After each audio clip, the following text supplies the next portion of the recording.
Many of you probably saw how the Madison school referendum added to the property tax bills of Madison residents this month, but the city of Madison isn't alone. Armand Rahman goes into a new report showing how property taxes statewide saw the largest increase in more than 3 decades and how that can trickle down to renters as well. Madison and Fitchburg voters encountered a little sticker shock when they saw their December property tax bills after the MMSD referendum hit.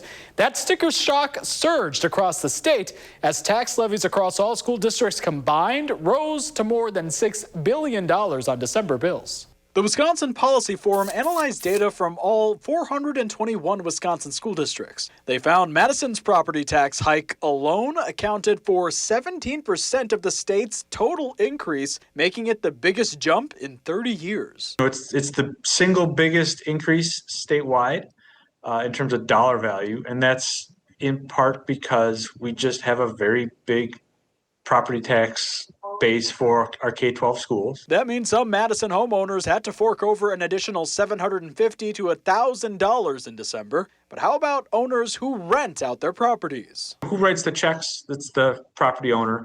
Who bears the brunt of the tax? That kind of depends on the market. Tyler Burns is a senior research associate with the Wisconsin Policy Forum. In some markets, a lot of that tax can get passed on to the renters.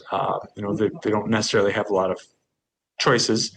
Other markets, a little more sensitive to price, not so much of that will get passed on to the renter. Experts say it's true that a portion of property taxes get passed on to those paying rent, but unlike property taxes, you can't raise the rent mid-lease. But according to the MIT Center for Real Estate, when property taxes go up, rents will go up to absorb 80 to 90% of the change landlords had to pay. I think one thing that can happen if that's your model for funding schools or local governments is there's winners and losers. Reporting in Madison, Armand Rahman, News 3 Now.